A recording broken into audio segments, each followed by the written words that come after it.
हाँ, नमस्कार साथियों।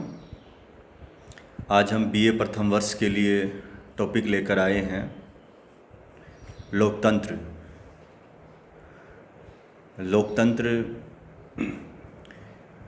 का जो विचार है और जो अध्याय है, इससे कई तरह के सवाल बनते हैं, छोटे सवाल भी बनते हैं।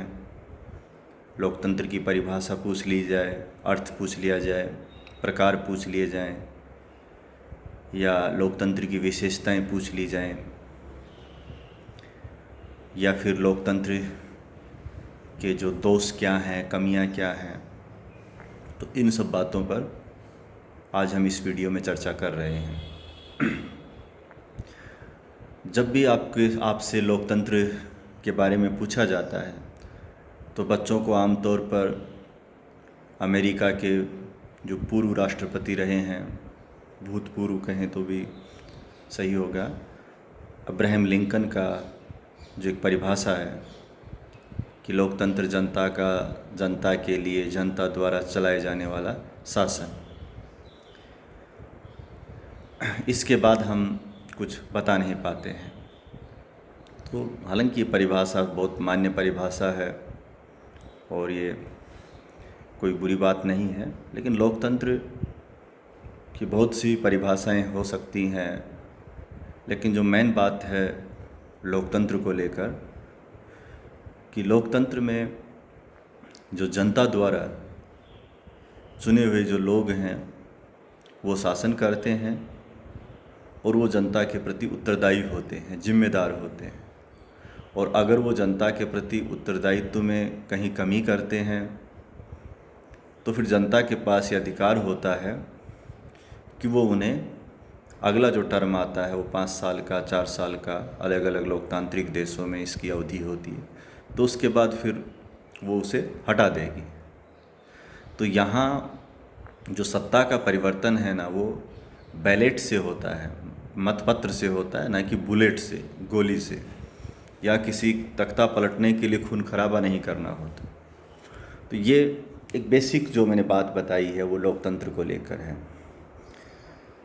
जहाँ तक ये कहा जाता है कि भाई लोकतंत्र की जो विशेषताओं की बात है, तो सबसे पहली विशेषता लोकतंत्र के लिए ये है कि यहाँ सभी लोगों को जो सार्वभौमिक वयस्क मताधिकार का होना बहुत ज़रूरी होता है। सार्वभौमिक वयस्क मताधिकार से अभिप्राय है कि बिना किसी भेदभाव के सभी लोगों को जो एक निर्धारित आयु पूरी कर चुके हैं उनको मत डालने का अधिकार हो, और सभी का जो मत है वो बराबर हो, चाहे वो इस देश का राष्ट्रपति हो, चाहे एक गांव या ढाणी में रहने वाला किसान मजदूर हो। यानी कि किसी के वोट की जो हैसियत है वो न तो उसकी एजुकेशन से मापी जानी चाहिए, ना उसकी आर्थिक हैसियत से मापी जानी चाहिए, ना उसकी लैंगिकता के आधार पर। क्योंकि इतिहास में ये जो मैं बात बता रहा हूँ ये सार्वभौमिक वयस्क मताधिकार के लिए बाधा रही हैं, अलग अलग दौर में भी रही हैं, एक साथ भी रही हैं। कि कभी जमींदारों को ही केवल वोट डालने का अधिकार दिया गया। बहुत से देशों में तो महिलाओं को मताधिकार बहुत देर तक मिला है। स्विट्ज़रलैंड जैसे देशों ने 1971 में जाके महिलाओं को मताधिकार दिया है, जो दुनिया में प्रजातंत्र का घर कहलाते हैं। अमेरिका जैसे देश ने जहां 18वीं सदी में जो अपना संविधान बना लिया था, स्वतंत्रता हासिल कर ली थी, लोकतंत्र आ गया था, उस देश ने 1919 में महिलाओं को मताधिकार दिया है। और तो और सबसे पहले मताधिकार 1892 में न्यूजीलैंड ने दिया है। लगभग 19वीं सदी भी अपने अंत में थी उस समय। तो आप ये लैंगिकता के आधार पे जो भेदभाव हैं, एजुकेशन पे कई बार जो पढ़ा लिखा है उसको ज़्यादा वोट देना चाहिए, ये सब जो सार्वभौमिक वयस्क मताधिकार है उसके विचार के विरुद्ध है। तो लोकतंत्र में सभी को बराबर वोट और सभी को वोट डालने का हक मिले। केवल आयु का बंधन हो सकता है कि 18 वर्ष, 20 वर्ष जो भी आप रखते हैं। लोकतंत्र के लिए दूसरी जो बहुत महत्वपूर्ण बात है कि वो निष्पक्ष चुनाव का होना होता है। क्योंकि चुनाव और ये निष्पक्ष चुनाव कौन कराएगा? चुनाव आयोग करेगा। स्वतंत्र एवं निष्पक्ष चुनाव होना, अगर ये नहीं होगा तो फिर लोकतंत्र से ही लोगों का भरोसा उठ जाएगा। उन्हें लगेगा कि हमने जिसको जनादेश दिया था सत्ता में रहने का, वो सत्ता तक नहीं पहुंच पाया। जिसको जनादेश दिया था विपक्ष में रहने का, वो विपक्ष में न रह के सत्ता में पहुंच गया। तो ये भी एक विशेषता है कि भाई चुनाव आयोग है वो इतना पावरफुल हो और उसकी जो संस्था है वो इतनी मजबूत हो कि उसे कोई भी हिला ना सके और उसके हाथ से लोकतंत्र की कोई हत्या ना करा सके। और भारतीय चुनाव के मामले में एक अच्छी बात रही है, हालांकि समय समय पे विवाद उठते भी रहे हैं, लेकिन टी.एन. शेषन साहब ने इस चुनाव आयोग को जो पावर देकर गए हैं वो बहुत बड़ी बात है। और यही वजह है कि भारत में जिस दल की सरकार होती है वो बिल्कुल कई बार जनादेश इतना विरुद्ध आता है। अभी 2014 में जब इलेक्शन हो रहा था तो कांग्रेस सत्ता में थी, लेकिन जनादेश बहुत कांग्रेस के विरुद्ध आया। जिन देशों में चुनाव आयोग पर भरोसा नहीं होता, फिर वहाँ राजनीतिक दलों और लोगों का लोकतंत्र और जो चुनाव प्रोसेस है इनसे अविश्वास हो जाता है और फिर जनादेश कोई स्वीकार नहीं करते। बांग्लादेश का उदाहरण हमारे साथ है। अभी जो वहाँ की प्रधानमंत्री हैं शेख हसीना, उनके विरुद्ध दूसरी पार्टी है जो बांग्लादेश नेशनलिस्ट पार्टी है, खालिदा जिया, उसकी पार्टी ने तो चुनाव भी नहीं लड़ा। और आपको ये जानकर हैरान होगा कि शेख हसीना बांग्लादेश के प्रधानमंत्री हैं, लेकिन जिस चुनाव से वो जीत कर आई हैं उस चुनाव में महज 15% है। अलग अलग आंकड़ों की बात करें तो 20% से ज़्यादा एक भी आंकड़ा नहीं है जो ये बताता हो कि उस चुनाव में वोटिंग हुई हो। यानी कि जिस चुनाव के अंदर 20% लोगों ने भी वोट ना डाले हों, वोट डालना ही ये समझा कि उसका कोई औचित्य नहीं है, तो वो लोकतंत्र है वो अपने आप में सवालों के घेरे में आ जाता है। वो भले ही ये माने कि मैं प्रधानमंत्री हूँ, लेकिन ये तो देखो कि आपके पास जनादेश क्या है। तो ऐसी स्थितियों में जैसे डेमोक्रेसी को बहुत अच्छा नहीं चल पाता है।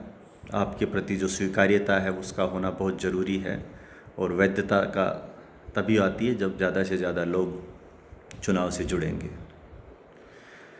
तो इसका है। दूसरा है कि एक स्वतंत्र और जो निष्पक्ष मीडिया का होना बहुत ज़रूरी है लोकतंत्र के लिए। स्वतंत्र और निष्पक्ष मीडिया का मतलब है कि जो मीडिया है, चाहे वो अखबार हो, टेलीविज़न हो, पत्र पत्रिकाएं हैं जो भी, तो उनमें इतनी ताकत हो और उनको इतने अधिकार मिलें, उन संस्थाओं को इस तरह से रचा गढ़ा जाए कि वो किसी चीज़ से डरे नहीं। और जो लोकतंत्र की वो जो मीडिया की एक बुनियादी जो सिद्धांत है कि वो जनता की आवाज़ बने। जनता की आवाज़ का बनने का मतलब ये है कि आज अगर वो प्रधानमंत्री से मीडिया कोई सवाल पूछ रहा है तो उस टेलीविज़न पर देखने वाले दर्शक और श्रोता को ये लगे कि वाह, ये तो वही सवाल है, अगर मैं भी उस प्रधानमंत्री के सामने होता तो ये सवाल पूछता। जब आम आदमी को ऐसा लगे कि ये जो मीडिया कर्मी है ये मेरे सवाल पूछ रहा है, तब ये लगता है कि मीडिया है वो जनता की आवाज़ बन रहा है। अगर वो जनता के ही सवालों को अनदेखा करे, गुमराह करे और अगर वो सरकार की तरफ से बैटिंग करने लगे, तब लोकतंत्र है वो मुश्किल में चला जाता है और अपने जो बुनियादी विचार से दूर होता चला जाता है। इसलिए मीडिया का स्वतंत्र और निष्पक्ष होना बहुत ज़रूरी है, वरना जनता की आवाज़, जनता की समस्या सत्ता तक पहुंच ही नहीं पाएंगी। तो समाधान कैसे करेंगे? भारत जैसे देश, इतना बड़ा देश है, मीडिया ही तो लेके जाएगा कि यहाँ ये प्रॉब्लम है, यहाँ लोगों के साथ ये संकट है, फिर वहाँ से उसका समाधान होगा। तो स्वतंत्र और निष्पक्ष मीडिया है वो डेमोक्रेसी में होना ज़रूरी होता है। स्वतंत्र एवं निष्पक्ष न्यायपालिका का होना भी ज़रूरी है, ताकि जो लोकतंत्र या जन अधिकारों के विरुद्ध कोई भी काम करता है, चाहे वो कितना भी बड़ा व्यक्ति क्यों ना हो, उसको कानून के दायरे में लाए। क्योंकि हम जब ये कहते हैं कि लोकतंत्र में विधि के शासन पर बल दिया जाता है, यानी कि शासन कानून का होता है और शासक और शासित दोनों कानून के अधीन होते हैं, तब अगर शासक अपने कानून के दायरे से बाहर जाने लगे तो फिर उसे दायरे में लाएगा कौन? वो गलत है ये बताएगा कौन? तो ये न्यायपालिका बताएगी। और न्यायपालिका को कई बार सरकारों के खिलाफ भी डिसीजन देने होते हैं। इमरजेंसी में इस देश ने वो दौर भी देखा है जब न्यायपालिका ने इसी देश की सबसे लोकप्रिय और सर्वोच्च पद पे बैठी प्रधानमंत्री जो महिला थी, इंदिरा गांधी जी, उन्हीं के ही चुनाव को रद्द कर दिया था। तो जब आप इतने चोटी पे बैठे लोगों के विरुद्ध जब आप कोई एक्शन लेते हैं, तो आपका जो स्थिति है वो इतनी मजबूत हो कि उन लोगों के गुस्से का या उन लोगों की द्वेष का या ईर्ष्या का, कोप जो भाजन कहते हैं, वो ना बनना पड़े या वो ना बना सकें, उनको डरा ना सकें, धमका ना सकें, ललचा ना सकें। तब फिर लोकतंत्र है, जो न्यायपालिका है, वो जनता के जो अधिकार हैं, मूल अधिकार हैं, उनकी रक्षा कर पाता है। तो ये एक बड़ी बात है डेमोक्रेसी की, जो हमने हाँ, एक ये है कि बहुदलीय व्यवस्था होनी चाहिए डेमोक्रेसी में। बहुदलीय जैसे अभी चाइना में है, चाइना भी कहता हमारे यहाँ डेमोक्रेसी है, लेकिन वहाँ सिर्फ एक दल है, वो है साम्यवादी दल। एक दल होने का मतलब है कि और दूसरे दलों को वहाँ कोई जगह नहीं है।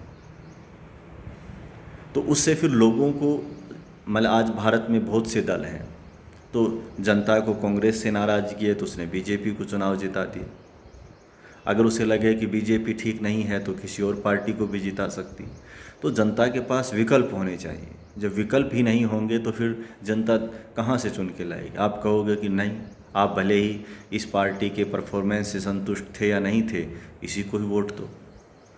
तो ये सब एक डेमोक्रेटिक जो सेटअप है उसमें ठीक नहीं है। तो ये माना जाता है कि ये बहुदलीय व्यवस्था का होना ज़रूरी है। तो ये तो एक विशेषताएं थी। आमतौर पे जो लोकतंत्र के प्रकारों पर जब बात होती है तो दो प्रकार हैं, और आज दुनिया में जो दूसरा ही प्रकार ज़्यादा प्रचलित है वो है अप्रत्यक्ष लोकतंत्र या प्रतिनिध्यात्मक लोकतंत्र। अप्रत्यक्ष लोकतंत्र या प्रतिनिध्यात्मक लोकतंत्र में जनता अपने शासक का चुनाव खुद करती है, और वो जो जनता के जो जनप्रतिनिधि, विधायक, सांसद चुनती है, वो आगे जाके जो व्यवस्थापिका में अपने अपने जो लोग, क्षेत्र के लोगों की जो समस्याएं हैं उनको उठाते हैं, और फिर उनसे जुड़े जो भी सरकार को डिसीजन लेने होते हैं तो सरकार से सवाल जवाब प्रश्न पूछते हैं, या फिर कोई कानून लाना होता है तो फिर कानून प्रस्तुत किया जाता है। यानी कि जनता डिसीजन मेकिंग में सीधे भागीदार नहीं लेती है, बल्कि एक नियत समय के लिए, निश्चित समय के लिए अपना प्रतिनिधि भेजती है। तो ये एक प्रतिनिध्यात्मक लोकतंत्र है। दूसरा जो उदाहरण है वो प्रत्यक्ष लोकतंत्र का है। प्रत्यक्ष लोकतंत्र में होता ये है कि जो जनता है वो किसी को अपना प्रतिनिधि नहीं बनाती है, बल्कि खुद डिसीजन मेकिंग में शामिल होती है, खुद कानून बनाती है। और दुनिया में प्राचीन युग में तो इस तरह की उदाहरण मिलते हैं, लेकिन आज ये उदाहरण लगभग नदारद हैं। हाँ, स्विट्ज़रलैंड के कुछ जो कैंटेन कहते हैं प्रांत टाइप में हैं, उनमें ये अभी मौजूद हैं। लेकिन प्रत्यक्ष लोकतंत्र में भी सरकार होती है। प्रत्यक्ष लोकतंत्र में जो कानून निर्माण है वो जनप्रतिनिधियों को नहीं दिया जाता है। वहाँ एक निर्धारित समय अंतराल में लोगों की सभा होती है, जिसे प्रारंभिक सभा कहते हैं। उस सभा के अंदर फैसले लिए जाते हैं, या उसमें कोई कानून पारित होता है, बजट पारित होता है और वहीं एक सरकार होती है। वो सरकार का चुनाव करते हैं कि ये जो लोग हैं, ये जो हमने कानून बनाए हैं, जो हमने फैसले लिए हैं, इनको लागू करेंगे इनको। तो एक तरह से वहाँ भी जो प्रत्यक्ष लोकतंत्र है वो केवल व्यवस्थापिका के स्तर पर होता है कि कानून निर्माण का काम प्रतिनिधियों के पास नहीं है, लेकिन उसे अप्लाई करने वाली या जुडिशरी और जो एग्जीक्यूटिव होती है, कार्यपालिका होती है, वो तो वहाँ भी होती है। तो ये जैसे लोकतंत्र के जो दो प्रकार हैं, जहाँ तक लोकतंत्र के जो दोष की बात कही जाती है, बहुत लोग कहते हैं, लेकिन मैं मानता हूँ कि जो लोकतंत्र से जो दोष हैं वो दरअसल दोष लोकतंत्र के नहीं होते हैं, बल्कि लोगों के व्यक्तित्व में होते हैं। क्योंकि लोकतंत्र कोई एक शासन पद्धति नहीं है, बल्कि एक जीवन शैली भी है। और जीवन शैली इस रूप में है कि जो भी लोकतंत्र की जो आधारभूत मान्यताएं हैं, चाहे वो सहिष्णुता हो, चाहे वो स्वतंत्रता का भाव हो, चाहे वो समानता का विचार हो, कानून के प्रति आज्ञाकारिता हो, तो ये सब बातें हैं, या अभिव्यक्ति की आज़ादी का मामला हो, तो ये सभी आपके व्यक्तित्व का अगर हिस्सा हैं तब कोई दिक्कत नहीं है, तब लोकतंत्र है वो शासन प्रणाली के रूप में भी सफल रहेगा। लोकतंत्र की कमियों को, या जब हम ये कहते हैं कि लोकतंत्र ठीक से काम नहीं कर रहा है, तो हकीकत में ये समस्या उन लोगों की है जो लोकतंत्र के अंदर हैं, लेकिन वो खुद जीवन शैली से लोकतांत्रिक नहीं है। यानी कि उनके काम हैं वो तानाशाही प्रवृत्ति के हैं। तो जब आप तानाशाही रवैये वाले व्यक्ति को लोकतांत्रिक पदों पर ले जाते हैं, तो फिर वो विरोधाभास है, वो टकराव है, वो उभर कर आता है। संस्थाएं कुछ मांग करती हैं, वो कुछ करता चला जाता है। तो मैं मानता हूँ कि इस देश दुनिया ने बहुत सी शासन पद्धतियाँ देखी हैं, लेकिन लोकतंत्र है वो मानवीय आकांक्षाओं के सर्वाधिक करीब है। हम ये नहीं कह सकते कि इससे बेहतर कोई शासन ही नहीं हो सकता, लेकिन अब तक जितने भी शासन देखे गए हैं उनमें सर्वश्रेष्ठ है।